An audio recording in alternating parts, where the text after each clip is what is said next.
We'd like to thank everyone for being in attendance tonight. You are all truly special guests, and we're honored to have you all here. So tonight, before we get to the entree, tonight I want to talk about the renamed event. As you all know, these used to be associate dinners.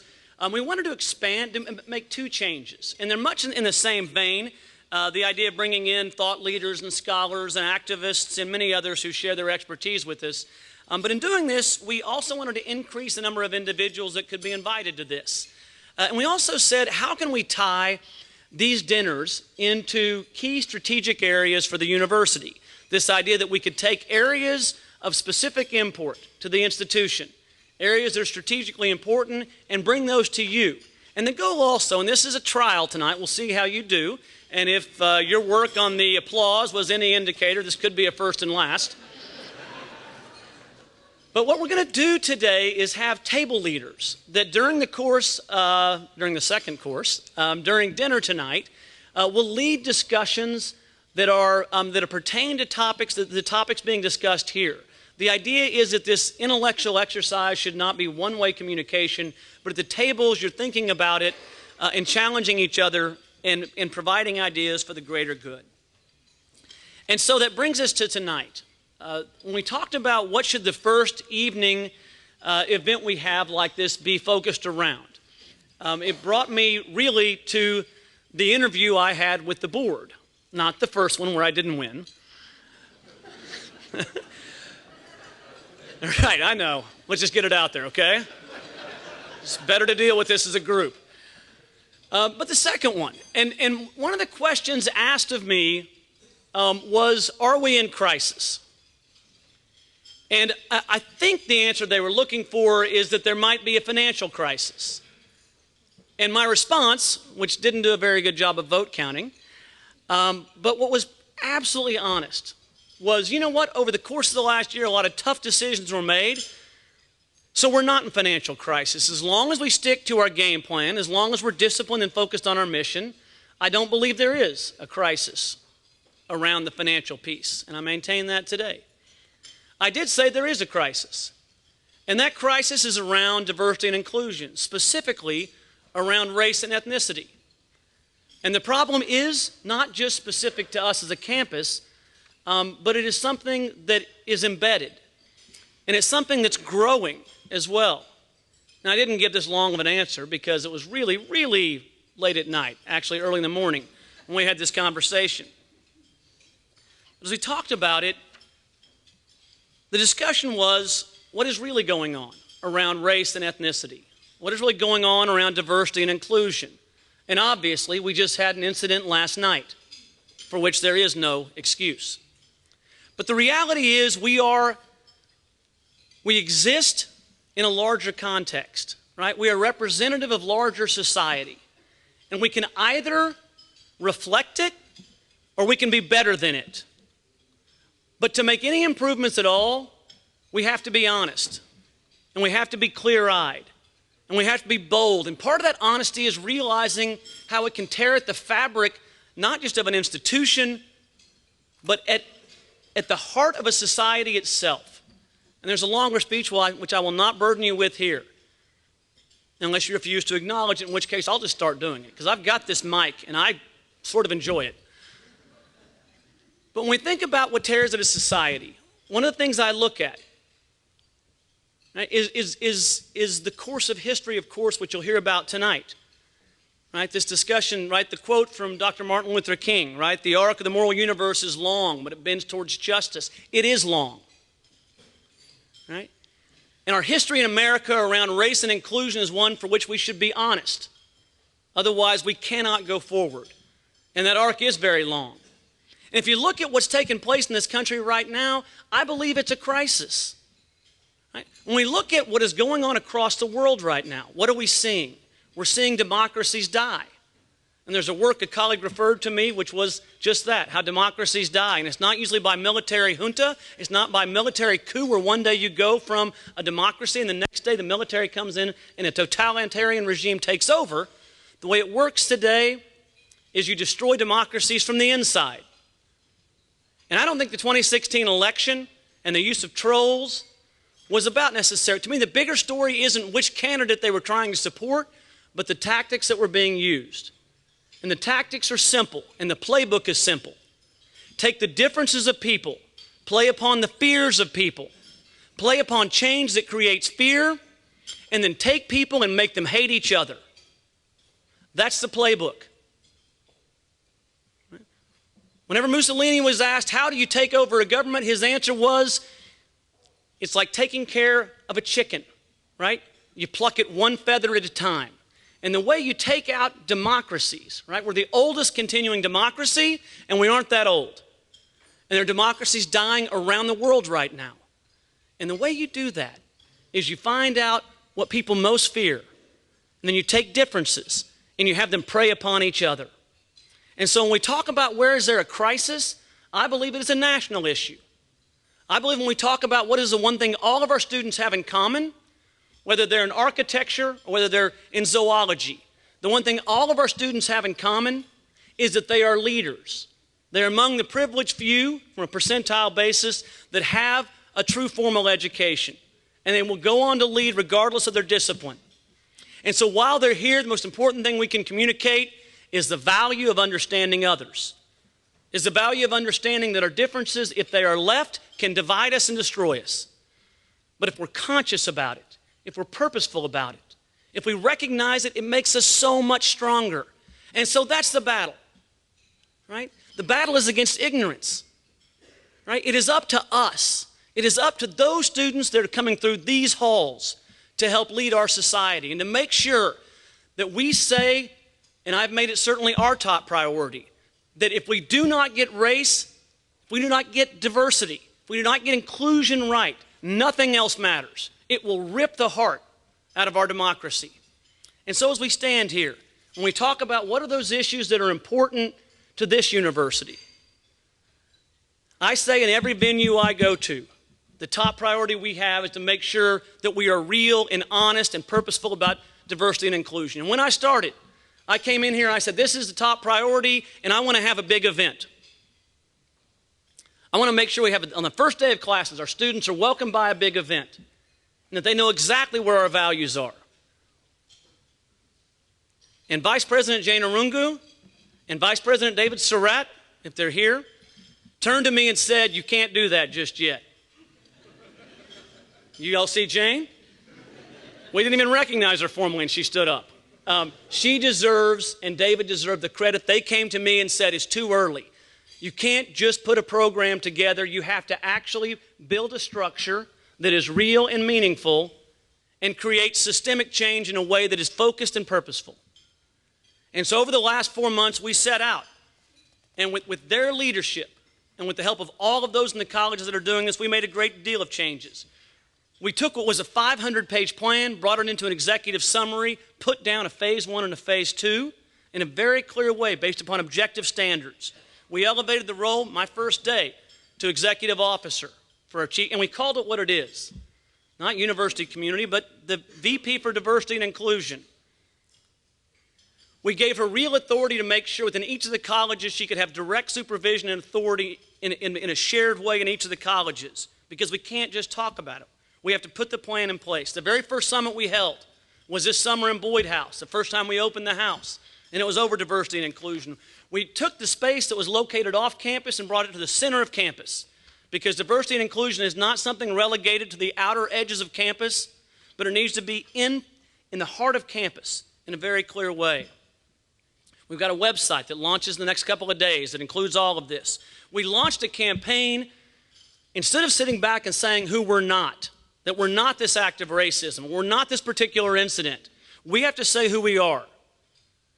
And so right now we have launched a hashtag We Are campaign so we can speak to who we are as a community. So that isolated incidences, those things that are systemic and wrong in society, are not reflected as our core values and who we are. And so as we sit here tonight and as we talk about it, we're going to have some very important conversations. I hope that as you sit through the dinner tonight and talk, we can each reflect. Because for us to be the kind of society we want to be, right, we have to be honest. We can't act like racism doesn't exist. It does. And people walk up all the time and they say, boy, I bet you hope there isn't another racist incident. And my answer every time is, of course there'll be. There are racist incidents every single day. You can't hide from it. And we shouldn't hide from it. And when it happens, we should call it out. We should embrace it. We should make sure that whenever it happens, we don't run and wish it wouldn't happen. We don't run and hope there's not a headline tomorrow. But that we use it as a chance to use our voices too. Right? That we are overpowering. Right? The best way to combat ignorance and racism is with the voices of knowledge and wisdom and care and love and empathy. Right? And to make sure that everyone understands this isn't an intellectual exercise. Right? This goes to our heart. This goes to the soul of who we are. And so it's our hope that through a very purposeful plan that we're going to measure every semester with objective results, and there will be wins and there will be losses. And when we fail to achieve, we can't call it a failure. We've got to learn from it and move forward.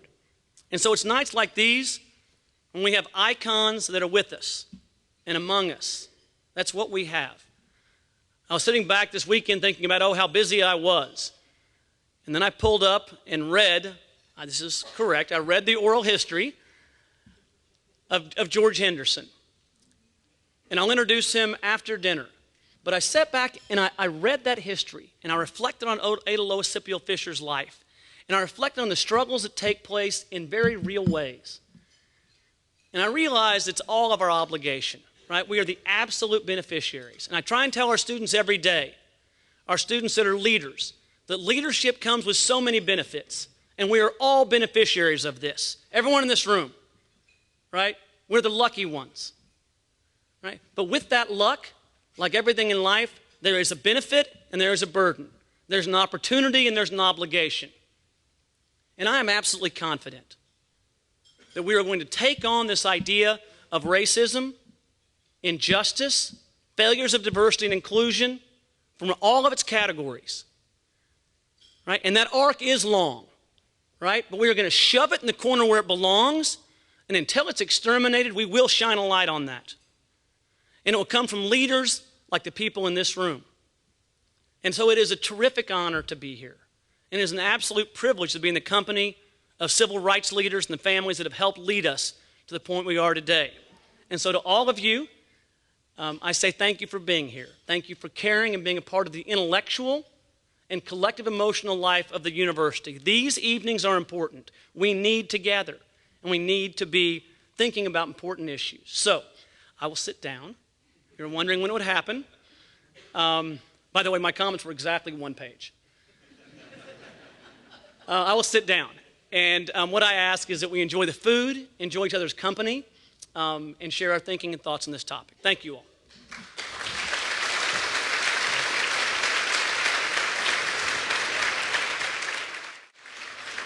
All right, so my oldest son is a sophomore in high school.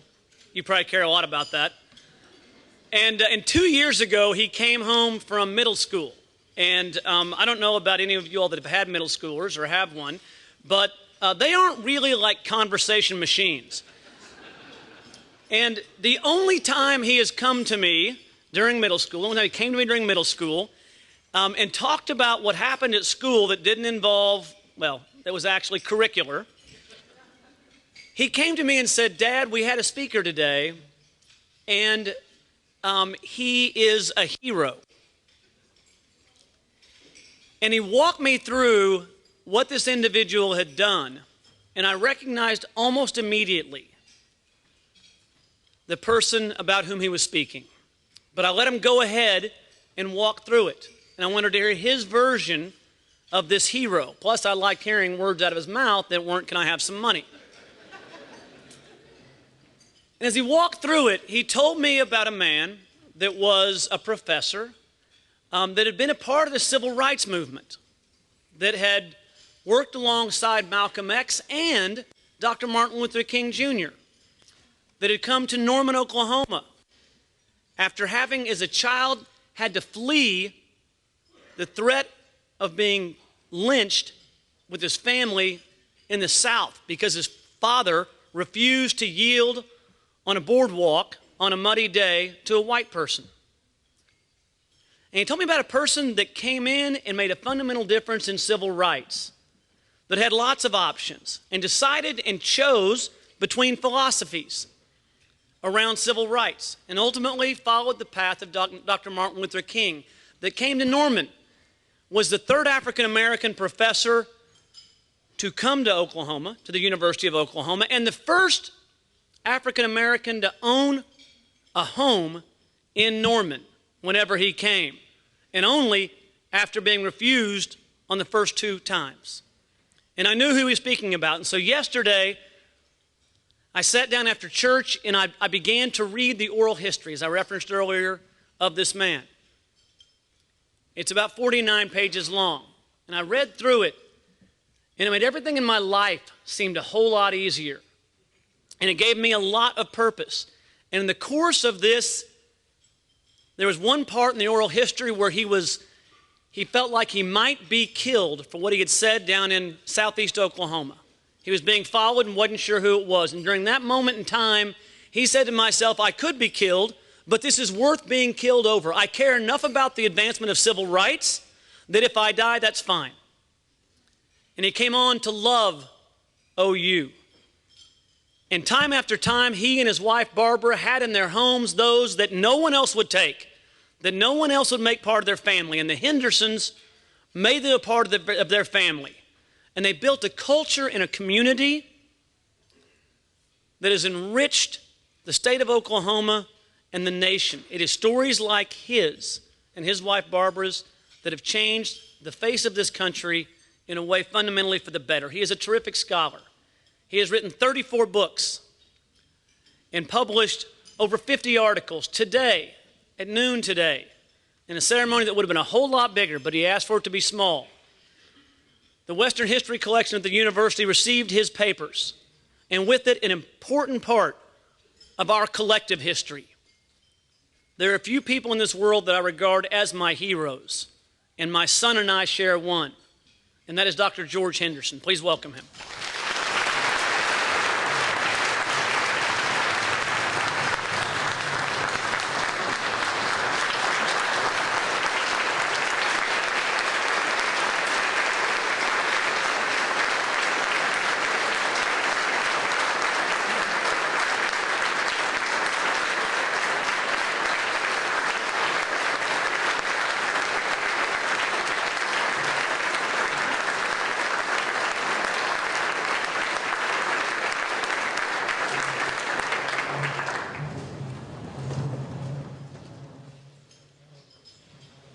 I'm just introducing the speaker. Thank you. I'm first and foremost a teacher. Lesson of the night: never applaud a person before you hear him.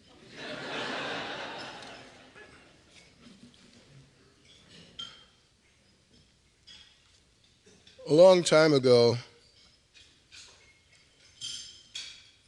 when we didn't have enough to eat, and that was a lot of times,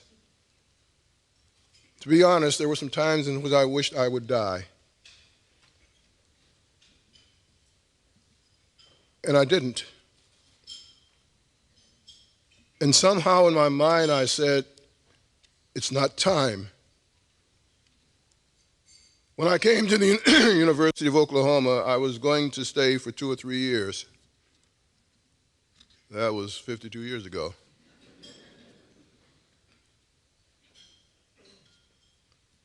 I look around this room now and I know why.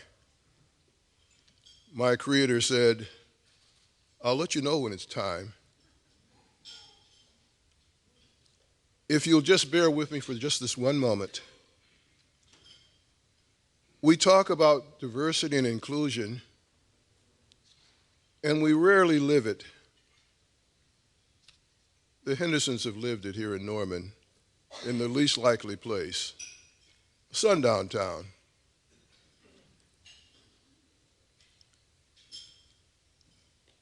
I want to ask you to do something for me. Would all of the black and brown people in here stand up, please?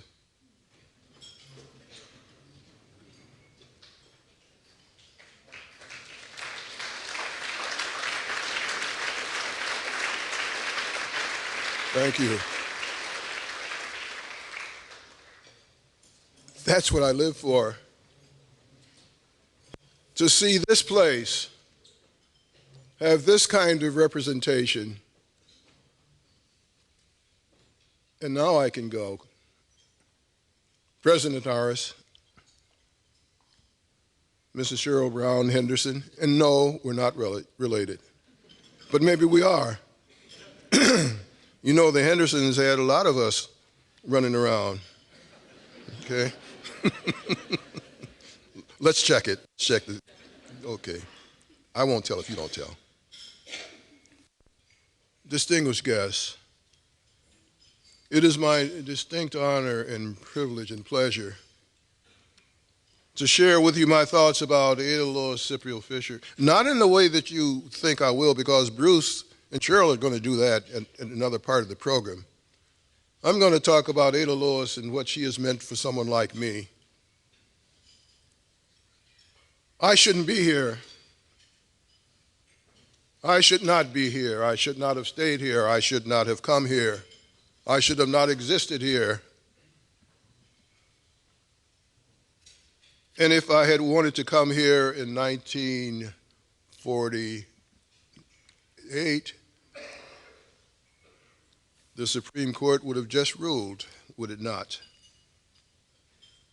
that black and brown kids can come. Ada Lois brought me here. The first individuals who invited the Hendersons to their home read like who's who in black history in Oklahoma. Ada Lois Cypriel Fisher, Clara Looper, Jimmy Stewart. You want me to go on and on and on? They were all there. And I cited Brown versus the Board of Education. I cited Cypriel versus the Regents of the University of Oklahoma, and my master's and doctoral, my master's thesis and my dissertation.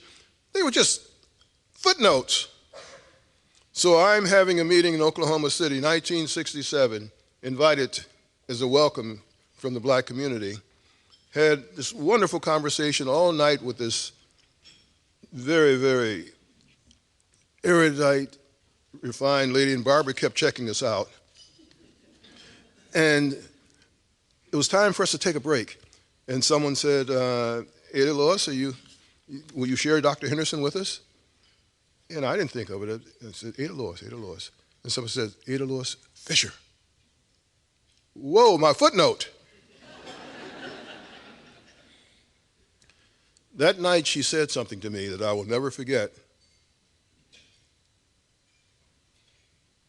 I wanted this university open for all of us. Finish it, George. Finish it. Not just talking about inclusion and diversity. Be that voice that will say, talk's cheap. We want to see some action. My favorite movie when I was brainwashed into believing that movies were the way to find out about life was Guess Who's Coming to Dinner? Well, guess what? In Plessy v. Ferguson, I couldn't come to dinner here and eat. I could serve. In fact, remember that decision in Plessy? That black people were intellectually inferior and had no right that white people were entitled to have. I could not have come to dinner here. I would not be here. I should not be here if Plessy was still going on. We were, therefore, Ada Lois and I shared poetry, and we were, therefore, like the people in Warren Cooney's poem, No Images. She does not know her beauty. She thinks her brown body has no glory. If she could dance naked in the river and see her image, she would know. But there are no palm trees on the street, and Dishboard gives back no images. beautiful black boys and girls believing that they're ugly people because they can't attend the best colleges in elementary and secondary schools. We thought we had no beauty. But there's another aspect of that. I think about this now. If Brown versus the Board of Education had happened 4 years earlier, I could have gone to that white school across town. I could have gone to Roosevelt instead of Washington, where they had adequate facilities, where they had the best technology, where their football players were like giants to us malnourished poor kids on the other side of town. They beat us like drums. We were fast, but their big linemen were just well, gee, it was horrible. It's nasty, it was ugly. If I had gone to Roosevelt High School, if Ada Lois had been, the NAACP had gotten on that thing earlier, I could have been the first black president. As it turned out, this guy named Obama got it. Now, as a point of reference, he was not the first black president, he was the first biracial president. The nation owes me another half.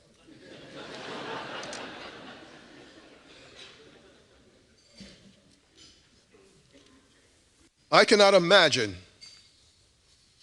what my life would have been if Ada Lois had not said, "George, don't you dare leave." I could not imagine what my life would have been like if I didn't have the honor and privilege of sitting on committees with us talking about diversity in higher education at a time in when Langston University was going to be closed and turned into a prison. And I remember co-chairing that committee, and I remember Ada saying, "That will happen over my dead body." And I said, "Well, think about it, Lord, think about it." What she was saying was this: Langston deserves better. Ada Lois meant this to me.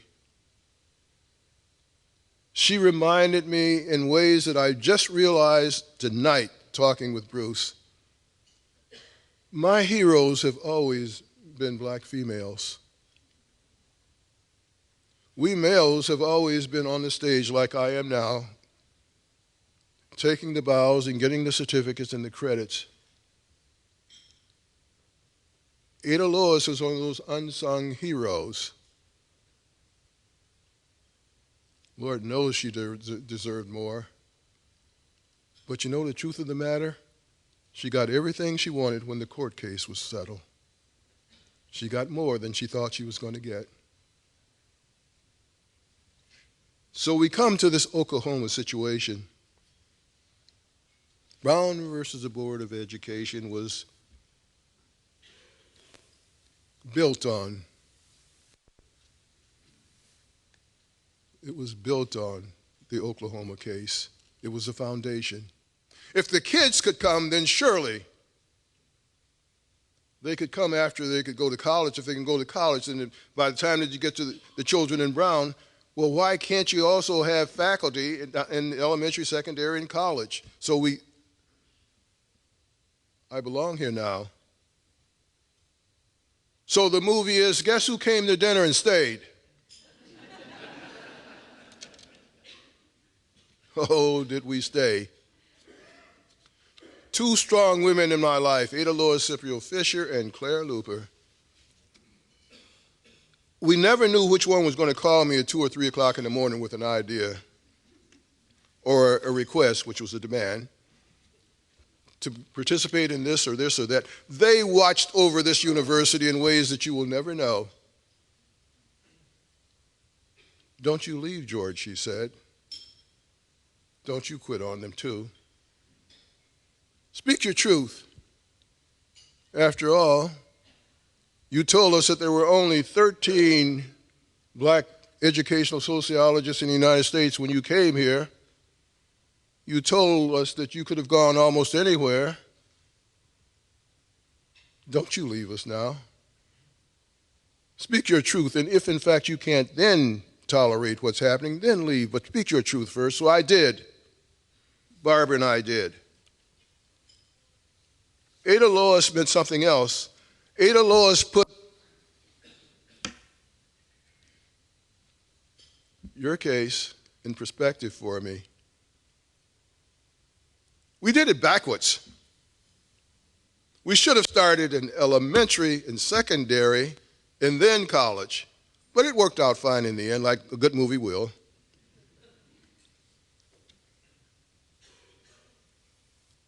I think of Ada Lois and I think of Langston Hughes, I too. And what that decision did for George Henderson was very personal.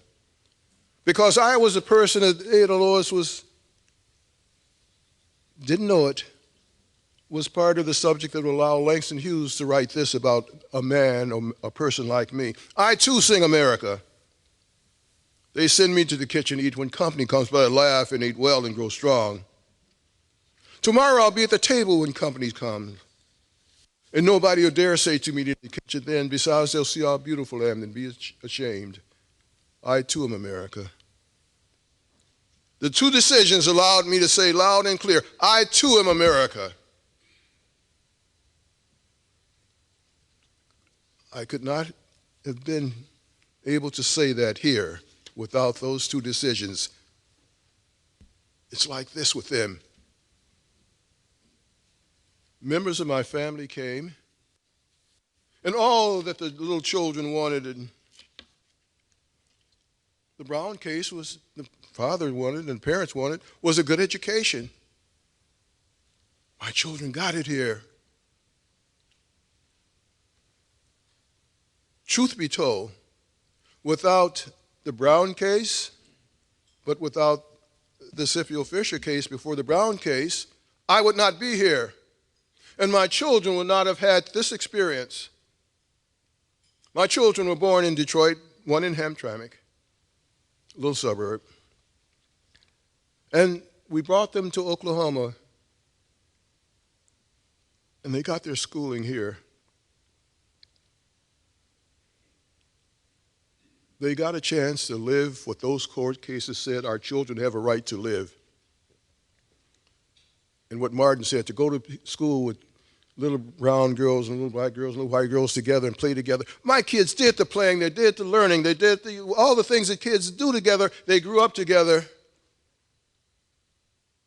And they would not have been able to do that without those two court cases. If I had not come here, if those court cases had not made it possible for me to come here, I would have still been an imposter in terms of race relations in Detroit. From first grade to 4 years of college, I lived in an all-black neighborhood. And when I started my professional career, I was champion desegregation of housing. I lived in an all-black neighborhood. I came to Norman. Hello? Moment of truth, and this was my moment of truth. I'll share it, and then I'll move on and iron out. What the Fisher case did and what the Scipio Fisher case did and the Brown case did was allow George Henderson, through his children getting an education with culturally different children, to come to this question with their dad. 8 o'clock at night, doorbell rings. 12, 13-year-old white boy standing there. I said, I paid for the paper last week. Close the door. Doorbell rang, same little white kid standing there. He said, Mr. Henderson, not your paper boy. I've come to take Faith to a movie. I stood there frozen in time. My tongue dribbled out. It seemed like for an hour. It was only a few seconds. And I said, I taught that stuff in the university. We don't live it here.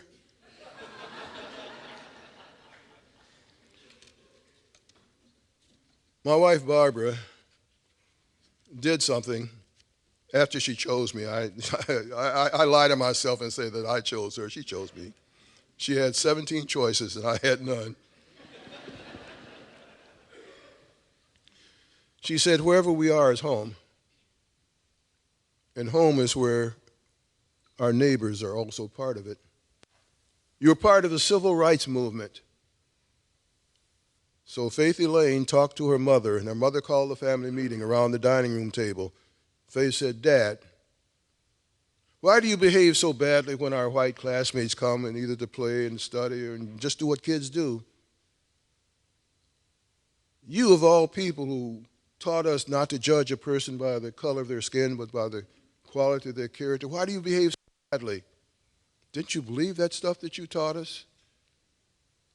And I said, "I never had a chance to live it." She said, "We do let us."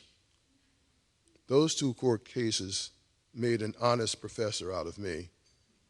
It was my moment of truth. I would either let them and be a real advocate for desegregation, integration, and living together, and all of those other words, or I could indeed acknowledge that I didn't believe that stuff. I was just telling other people to commit suicide. They did live it. Our family, our grandchildren, our great-grandchildren look like all of you. It never had anything to do with color or race.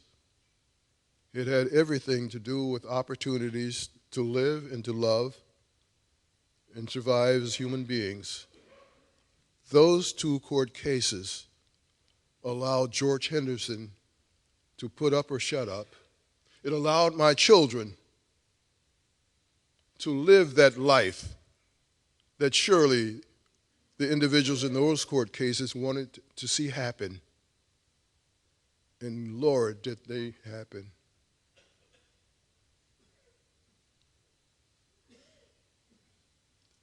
How do you say thank you?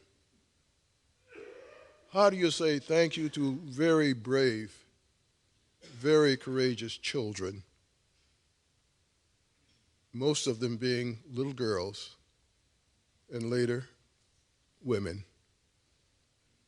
How do you say thank you for standing in my shadow all of these years when you were my heroes? How do you say thank you for providing an opportunity for this old man to say at the end of his career, without those court cases, I might not have had the ability or the will or the desire to say and believe that the only race of any significance is the human race.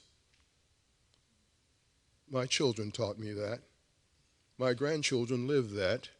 My great-grandchildren still ask, what's this race stuff all about? One's part Mexican-American, part German-American, part African-American, bilingual, multilingual, triple. One speaks fluent Spanish, the other fluent French, and one fluent Black English.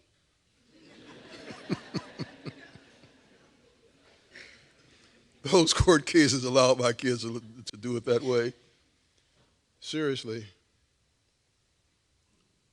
When I think about those cases and what we are embarking on here, it had to happen this way. We had to run around in the wilderness pretending that we were committed to diversity and talking and not doing. And some families like ours had to live it to prove that it is viable, that it does happen, that it can happen, and it must happen. And it has happened. I look at you and I smile. How often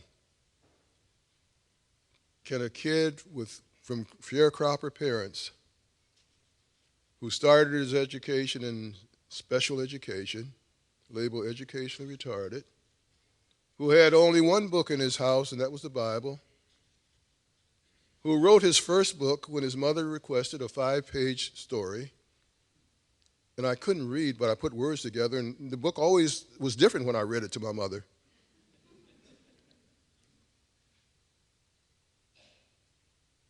Those two court cases allowed my children to live in a house that had hundreds of books. Live in a house where they were able to be exposed to Maya Angelou, Angela Davis. I can go on and on. If they were on campus during those periods, they were in our house as house guests. So my children had that experience. How often would one have had an opportunity to stop talking about diversity and inclusion and live it? I stand here as Exhibit A saying it can work, it will work, and it must work. My biracial grandchildren and multiracial grandchildren will not choose one or the other. They will choose all. When are we going to get on with that program?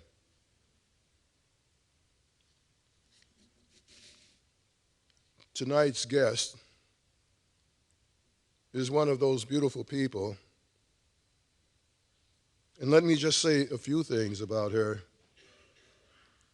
Cheryl Brown Henderson is one of 3 daughters of the late Reverend Oliver L. Brown, who in fall of 1950, along with 12 other parents, in Topeka, Kansas, led by the attorneys of the NAACP, filed a lawsuit on behalf of their children. That's a footnote that I had. And their case was joined with cases in Delaware, South Carolina, Virginia, and Washington, D.C. And incidentally, the South Carolina case became a movie, protesting racial discrimination in the public schools. Reverend Brown died in 1961 before he could see the fruition of that case. But you know, I kind of think he saw the fruition of that case. Cheryl is the founding president of the Brown Foundation for Educational Equity, Excellence in Research.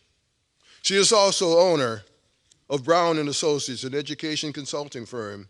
The foundation has provided over 100 scholarships for minority students, presented awards to numerous local, state, and national leaders, and established libraries for children in low-income communities, and done so many other things. She's received 2 honorary doctorates. Yeah, you're Henderson. And dozens of national honors. She's a trailblazer. She's a champion. She got a bachelor's degree in elementary education with a minor in mathematics. Maybe you're not a Henderson. And a master's degree in guidance and counseling.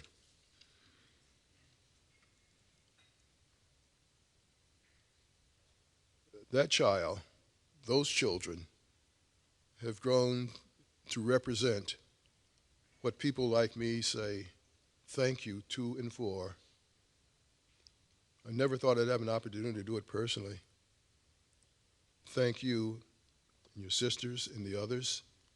Please join me in welcoming Cheryl Brown Henderson.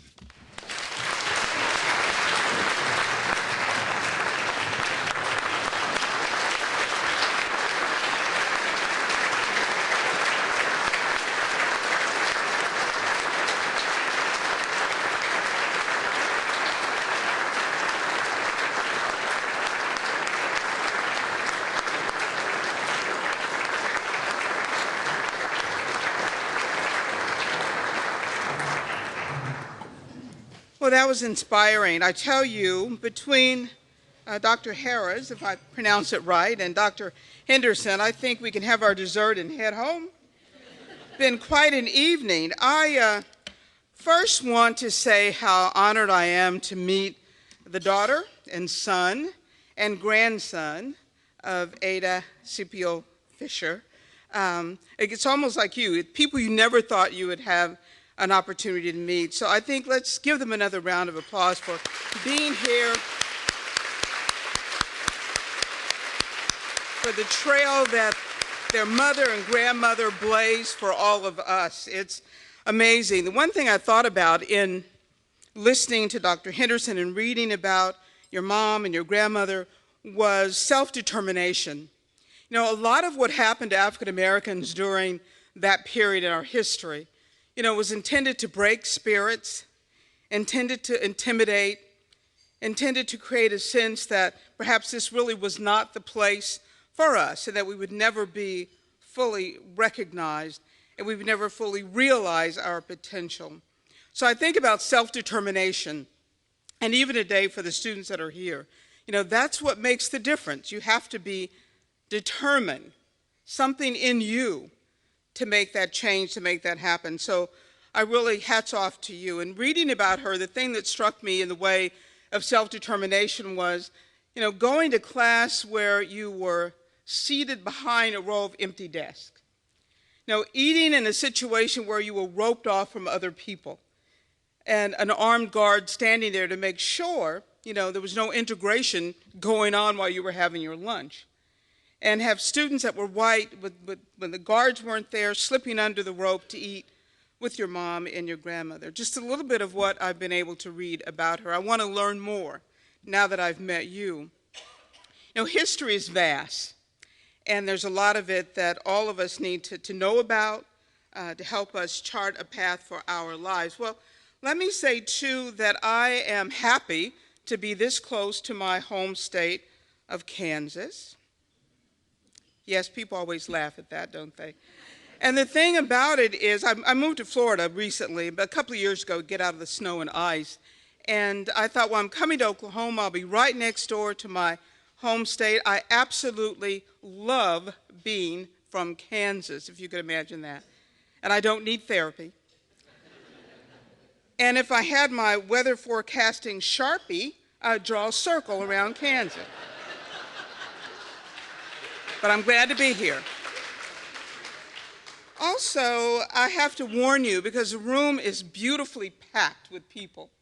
And my father was a pastor, and I remember as a child that on the Sunday mornings when the church was full, it may not have been his best sermon, but it was always his longest. But I promise not to fall into that tradition.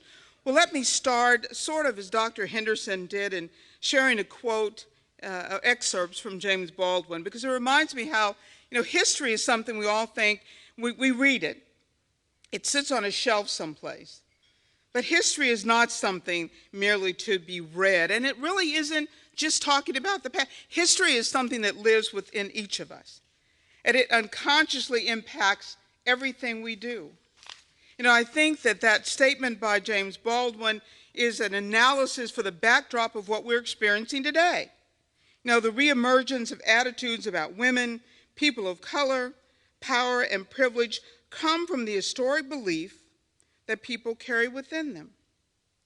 You know, a lot of university campuses, I hear students talking about, you know, knowing what's going on, and they use a phrase called being woke. And I like telling them that there's nothing new under the sun, because back in the day, and some of you are back there with me, back in the day, we had a song called Wake Up Everybody. I think it was Harold Melvin and the Blue Notes. You know, so we keep going at this same thing. We seem to be in this vicious cycle, how people keep revisiting the past that some of them want to relive. And Lord only knows if we don't keep moving forward with your grandchildren and your great-grandchildren, all the statements that you make, you know, what will happen to us? You see, one of the things we have to remember in the midst of the current turmoil, we have to not forget the Supreme Court cases. I'll talk about some of those this evening. The protest marches, the civil disobedience, and yes, even the loss of life that it took to demand that our nation live up to its ideals of hope, promise, and possibility. You know, the foundation of everything we do is that pesky thing called the Constitution. You see, it was the Constitution that made it possible for some of us to overcome the challenges of unequal treatment. African Americans in particular have been the standard bearers for using the rule of law to gain access to our constitutional rights. You know, Thurgood Marshall and Constance Baker Motley and Jack Greenberg and Robert Carter and that whole team of attorneys figured it out. This is the key, if you will. Taking this to court, using the rule of law to make sure African Americans could in fact become full participants in this country. So what I want to do before talking about Brown, before talking about that litany of cases that includes C.P.O. Fisher's case, is give you a little or context for where we find ourselves. Because you see, we seem to think that some of this stuff just kind of happened in a vacuum. And let me assure you, it did not. A lot of what we are experiencing was woven into the fabric of our nation. You know, the Constitution didn't come here with the 13th, 14th, and 15th Amendment. It was written in such a way that I'm still looking for my other 2/5.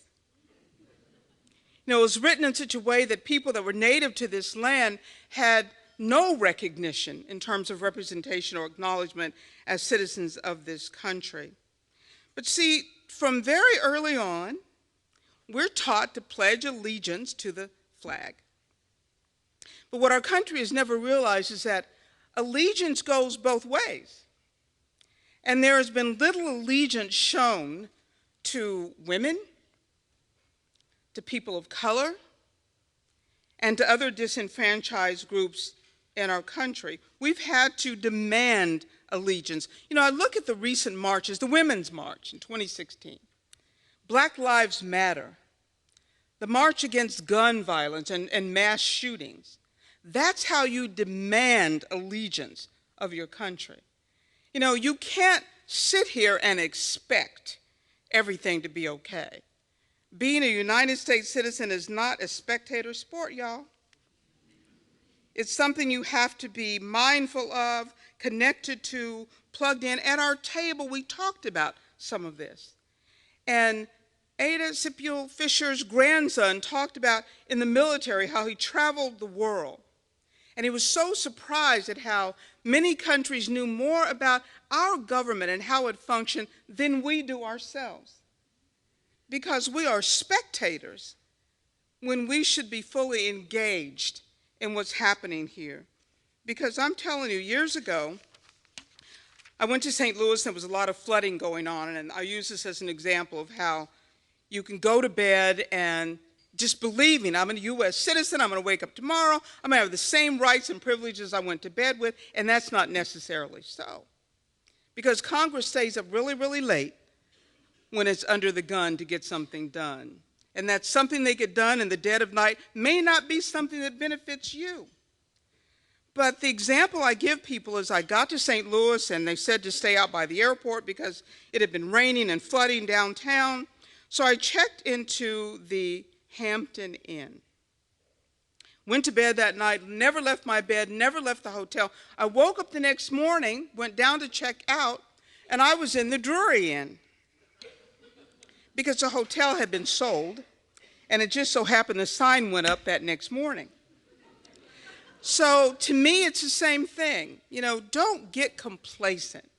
You know, don't get so happy and satisfied, you know, that you allow people to just run roughshod over the rights that all of us have worked so hard to achieve. Now, when you think about Brown v. Board and the litany of cases I'm going to share with you,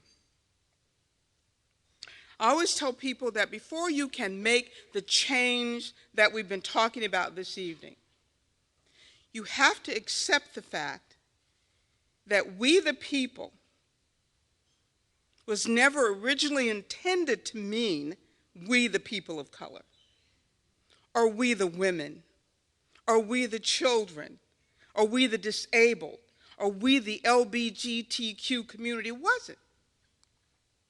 It's taken collective action to bring about meaning to the Constitution. Before that, it was just a piece of paper. And as far as people of color were concerned, and women, you know, our rights were subverted before the ink ever dried on the paper. So that's why what happened here at the University of Oklahoma. That's why what happened in all of those Supreme Court cases, all of the civil rights marches, everything you see, even the marches today, was about making sure we the people meant something. Now, I talked about the amendments to the Constitution, the 13th, 14th, and 15th, and I'm going to get to the cases. But those amendments, in my view, really started patching this country together. Now, the Civil War, in some ways, was really about a battle for we the people of color. But if you can imagine a country without the 13th, 14th, and 15th Amendments to the Constitution, I can't, as an African-American woman. Because when you go back and look at Dred Scott, which is alluded to earlier, those amendments had not been ratified. And what did the United States Supreme Court do without those amendments? In 1857, it ruled that Dred Scott had no rights that whites were obligated to respect. Basically saying that rights and privileges conferred upon American citizens could not apply, never apply, to African Americans. See, then I go back to my statement by James Baldwin, the history we carry with us, the history we act on unconsciously. Some of this goes back to that. How else do you explain, the cavalier killings of unarmed African-American men unless it was a sense that they were without constitutional protections? How do you explain not prosecuting those that killed them if you didn't somehow believe in the Dred Scott vein that these were people without constitutional protection? People we don't have to look out for, people we don't have to protect, for whom this does not apply. See, Brown versus the Board of Education and the cases that came before were all about not just making it real in the sense of the marches and all of the things that came before, but making it real in terms of law. So when the court ruled in favor of Brown v. Board and joined it with cases from Delaware and Virginia, South Carolina, Washington, D.C., what the court finally said was that the 14th Amendment means something. And to segregate people solely on the basis of race, you were violating the element of the 14th Amendment that affords them equal protection of the law. Now, the history of Brown v. Board has been kind of, not problematic, but certainly misunderstood.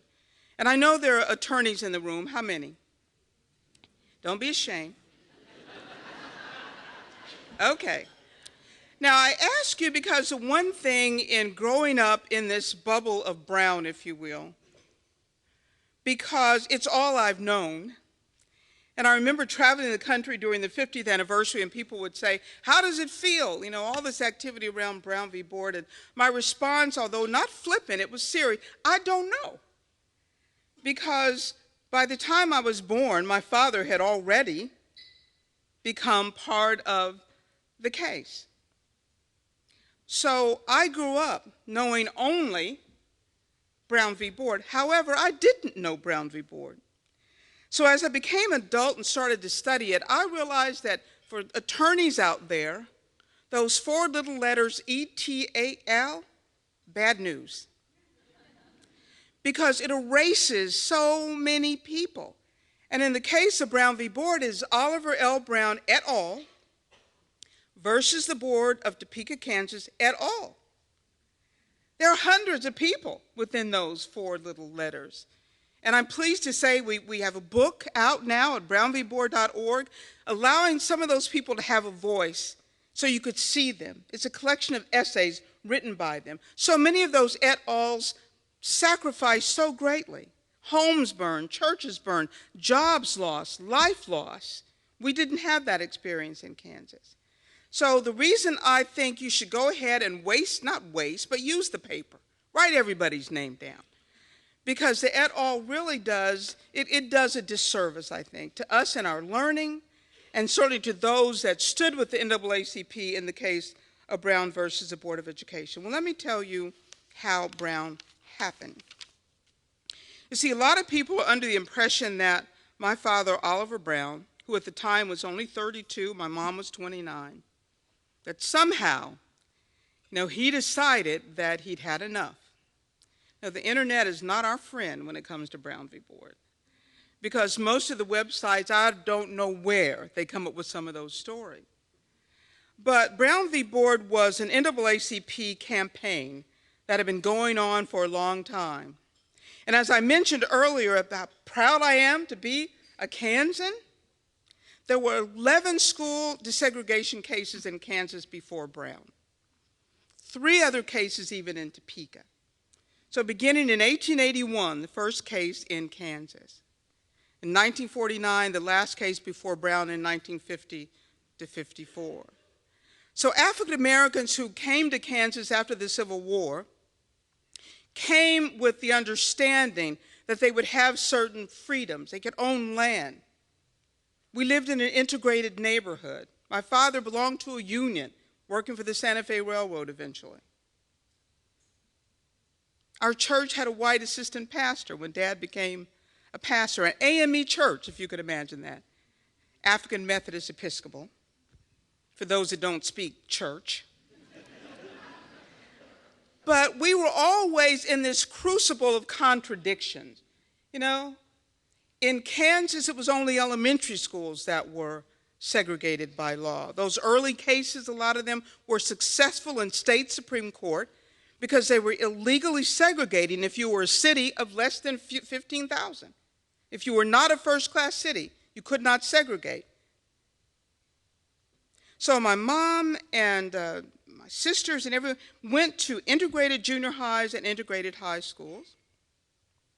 Kansas law of 1879 that made this weird thing happen. But what they did to make sure we were kept apart socially, academics were integrated. 2 football teams, 2 basketball teams, 2 cheerleading squads, 2 proms. And my mother says the only time she could remember a joint assembly was when she and another young man were inducted into the National Honor Society. They made an exception for that. But none of this makes any sense. And when you talk to young audiences about the double teams and the double squads and all of that, it's a head scratcher, I will tell you. Now, my father, Oliver Brown, was the 10th person to sign on when the NAACP came to our home. They had 9 parents who said they would be plaintiffs. So as the internet would tell you, this was not his idea, and he did not sue anybody, as the internet would have you believe. It would also have you believe he knew Thurgood Marshall. He never met Thurgood Marshall. It will have you believe he served in the military. He could not serve in the military because he had an enlarged heart. But my father was a civic-minded person. And like so many African-American men of his day, he did not want to live his life in the margins of society. He drove a coal truck for a while to support our family because we were the quintessential 1950s family. Mom was home in her apron, but unlike Beaver Cleaver's mom, no pearls. So he was the breadwinner. He had worked at a mortuary for a while. He even tried boxing in the Golden Gloves because Joe Louis was his idol. So he went on to study theology and become a pastor, and we firmly believe that when he was knocked out for the first time in the Golden Gloves, he was called into the ministry. I'm sure of it. Had a calling down there on the map, but nonetheless. So when he became a pastor, he could live out that civic-minded person he saw himself to be, that leader he saw himself to be. But that was 1953. He had already joined the NAACP's case. So what happened, the NAACP sent Charles Scott Jr. to our home. He had grown up with my father. And he and his brother John were attorneys for the NAACP in forming, organizing, getting this case ready to go. Their father, Elisha Scott, means something to Oklahoma. Elisha Scott was a noted civil rights attorney in the region. He had represented the African American victims in the Tulsa race riot. He also was part of the organizing body for the Negro baseball leagues. So he was a man of substance, and his sons followed his footsteps into the law. So Charles Scott, John Scott, and their partner, Charles Bledsoe. So Charles came to our home and asked Dad if he'd be willing to be part of this case, because McKinley Burnett, the NAACP president, had tried for 2 years to simply convince the Topeka Board of Education to integrate their elementary schools. There were 22 elementary schools in Topeka, 18 for white, 4 for African Americans. So if you were African American, you had to wait to find out what school you were assigned to. Now, we lived 4 blocks from one of the white schools, but you had to wait, and then we were assigned to a school where people blacks in our neighborhood walked 7 blocks, caught the bus, rode about 15 blocks to the all African American school. Well, Dad eventually said yes, and in the fall of 1950, the NAACP had 13 families who had agreed to be plaintiffs for Brown. And ladies, I always love telling this part of the story, because it was February 28, 1951, when Brown was filed, that it became known as Oliver Brown et al. Now, as the internet would have you believe, he was not alphabetically first. One of the women was alphabetically first, one of the moms, Darlene Brown. There were 12 women and 1 man who were the Topeka plaintiffs in Brown. My father was the only man. So we happen to believe that it was the gender politics of the day, that someone made the decision that they would use a man's name to lead that roster. It was not first, it was not his idea, he didn't sue anybody, and he wasn't even alphabetically first, but he was a man, ladies. And we know how that used to go. But nonetheless, it doesn't make us any less proud of the fact that it bears our name, but it does require that we always tell the truth. So the NAACP was organizing cases in the places that I mentioned to you. My favorite case of the 5, however, is the case of Davis v. Prince Edward County. I'm heading there next Saturday for one of our book events, Farmville, Virginia. It is my favorite case because it was the only student-led case of the 5 cases in Brown. The rest were their parents. But in little old Farmville, Virginia, where agriculture was king, black parents could not risk taking a public stand against the status quo. Their credit would have been cut off. Their jobs would have been lost, which did happen anyway. But the children stood up for themselves. 16-year-old Barbara Johns called an assembly in her school that was built to hold 120 kids, and it had 450 kids on any given day. Classes on the school bus, classes in tar paper outbuildings that were built with leaky roofs and potbelly stoves.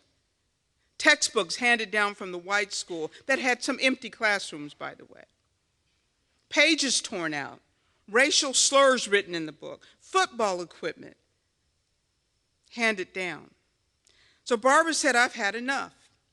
Organized with a group of her friends, got the principal out of the building because her name, Barbara Johns, the same initials as the principal, Boyd James. So she signed it, BJ. Teachers got everybody in the auditorium. Some of the football players politely asked the teachers to leave, and they did, so that Barbara could talk only to the students about how they were going on strike. Not to leave the school ground, but we've had enough. But the point is that young people have led most of these movements. Now, these are grown-up problems, that we just won't let go of. But we heap them on the shoulders of the generation coming behind us. And lucky for us, now and then, they have that sense of invincibility that allows them to take to the streets. And some of us back in the day when we had the big hair or some hair, that was us. It was us when we were them and when we were young. We did the marching and the protesting. And it's amazing to me how we watch, and I'm very proud of young people today and the women today who have yet again come together, to collectively make their voices heard.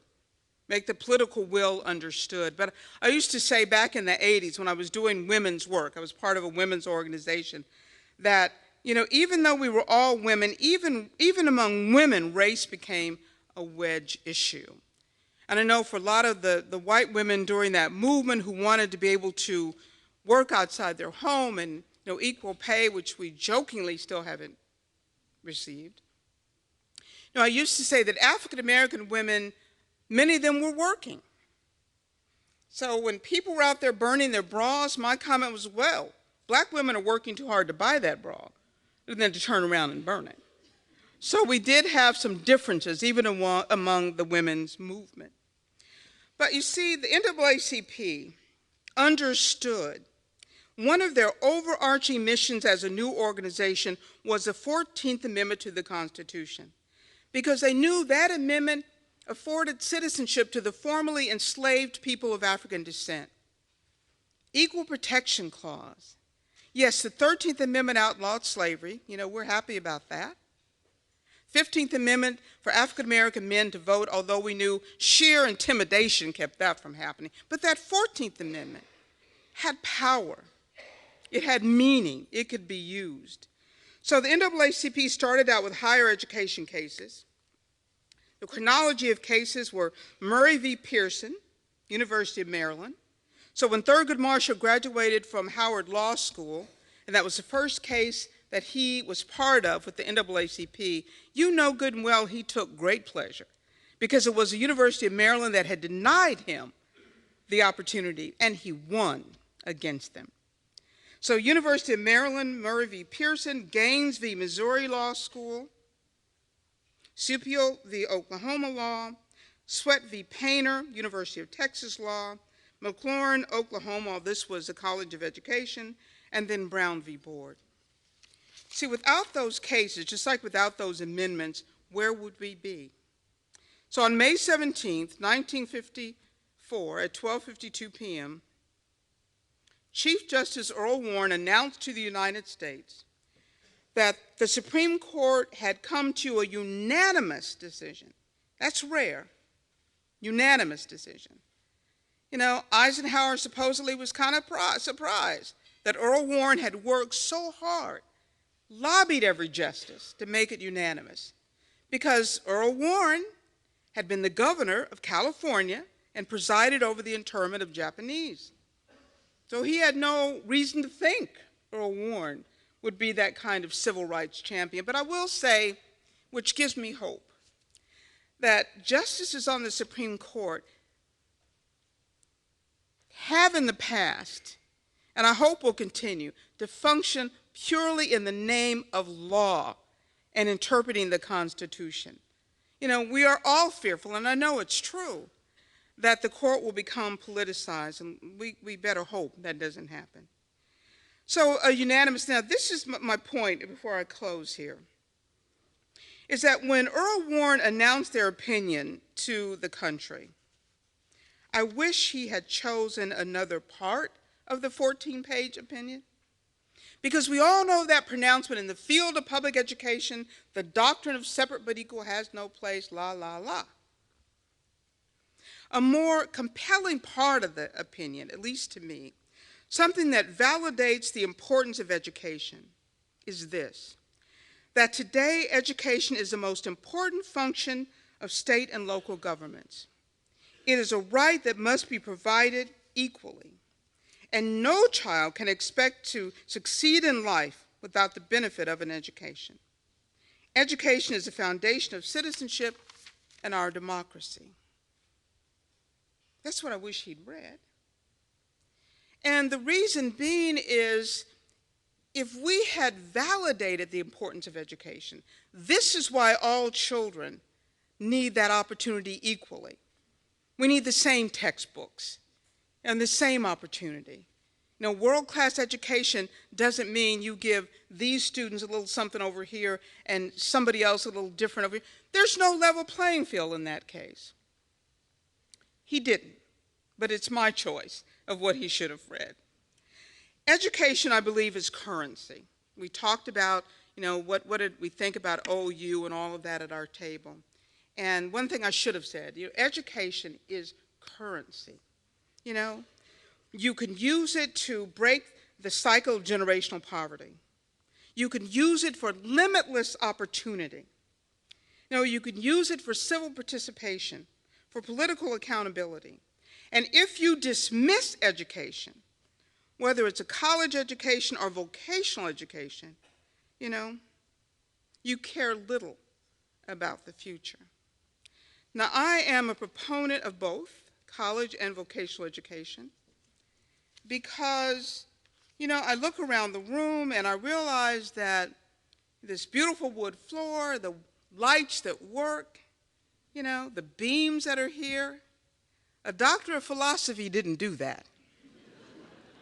When my car is not working, I'm not going to see somebody that teaches theology. I'm going to a mechanic. So my point is that all education has value. It doesn't all happen in ivory towers. But you try to do without education that is training, that's vocation, wouldn't be pretty. I don't want to get under my car. I don't know about you. But nonetheless, education has value. So I will say this. All of the NAACP cases played a role in ultimately dismantling the legal framework that permitted racial segregation in our country. So these cases were the beginning of the end of legal segregation, and it took collective action, however, to make it real. United States Supreme Court decisions are the beginning of a conversation. For those that won, there's celebration. For those that lost, there's pushback. And in the case of Brown v. Board, the pushback was immediate and relentless and continues to this day. We are still battling over education for students of color. There's the charter school movement. I listed the other day all the ways young people go to school. You wouldn't believe how long the list was. And mainly we are struggling over whether or not, who has the right to have access to the best education. Dr. King himself, 3 marches on Washington to try to get the country to demand that they comply with Brown. 1957, 58, and 59. He marched on Washington for Brown. The pushback, though, that I mentioned was immediate and undergirded by lawmakers. And if you've never read the Southern Manifesto, please do. Because the Southern Manifesto came out of Congress in defiance of Brown. Nearly 100 elected officials from southern states primarily signed it. Strom Thurmond, and we know about Strom, but I won't get into that. The hypocrisy. But they signed it. And basically it said that the Supreme Court had overstepped its bounds. It was judicial overreach. We've heard that before.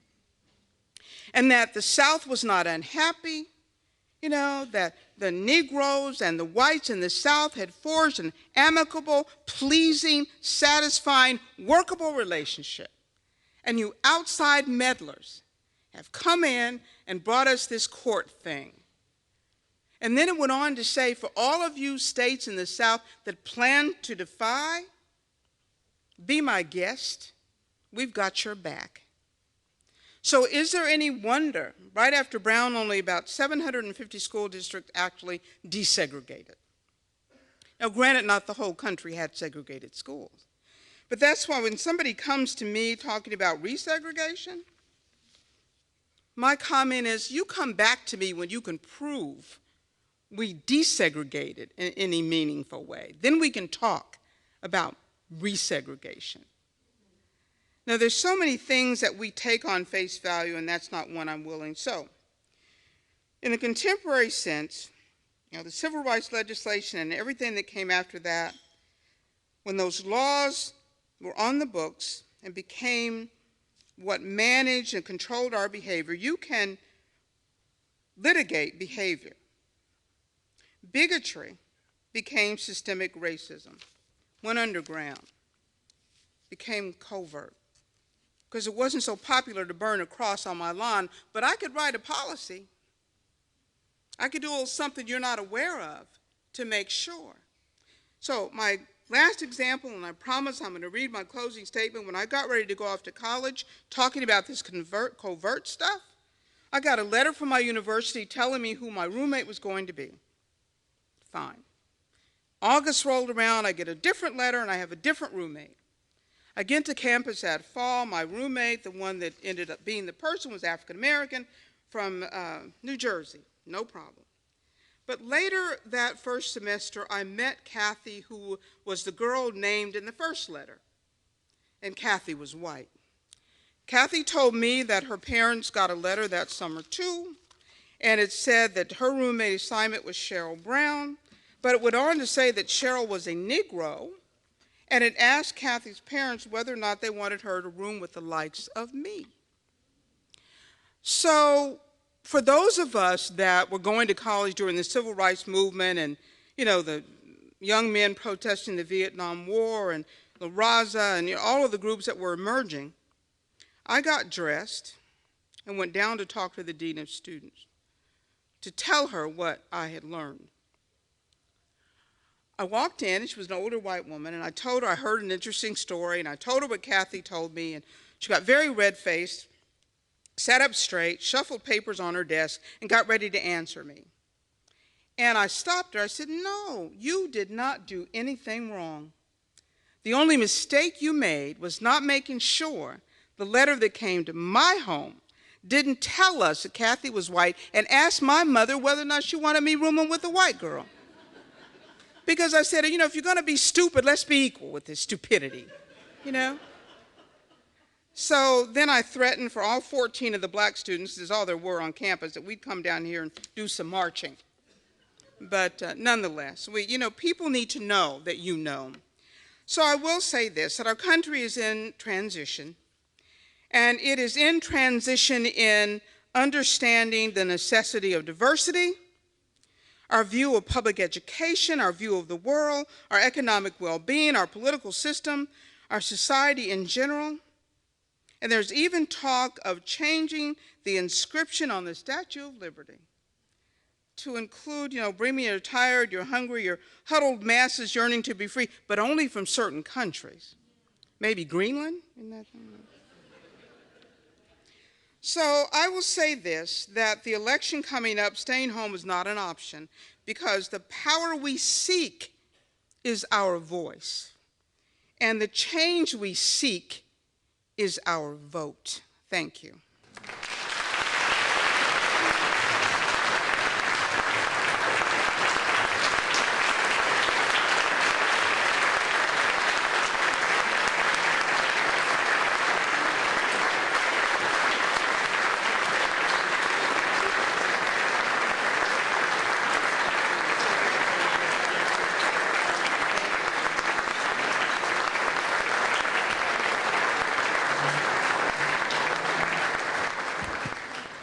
Thank you. Let's give a round of applause to the two Hendersons for an incredible evening.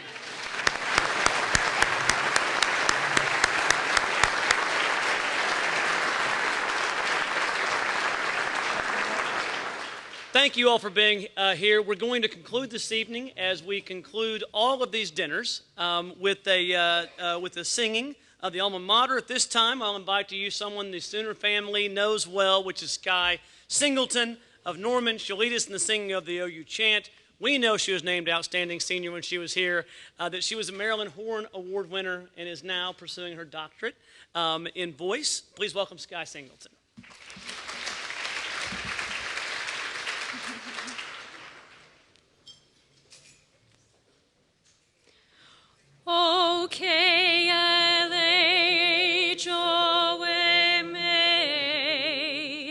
Our chant rolls on.